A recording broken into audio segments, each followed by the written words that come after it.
নমস্কার সবাইকে। আজকে 20 তারিখের সকালে আজকেও মাশরুম নিয়ে বেরিয়ে পড়েছি। আজকে যদিও বা অল্প কিছু মাশরুম রয়েছে।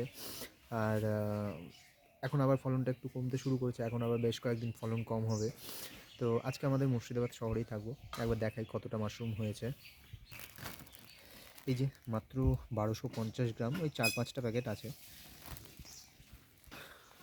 তো এখন এই মাশরুম কটা নিয়ে আমাদের শহর মুর্শিদাবাদে ঘুরবো। আর আপনাদের কারোর যদি মাশরুমের প্রয়োজন হয় অবশ্যই কল করুন। তাছাড়া আজকে মানে কি বলবো, যে ওই আগে যারা নিয়েছিলেন তাদের কাছে একবার ভিজিট করব।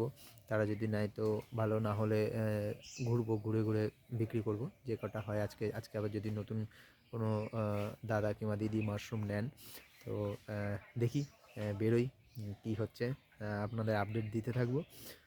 আর ওই একই কথা আবারও, আপনাদের কারোর মাশরুমের প্রয়োজন হলে অবশ্যই কল করুন।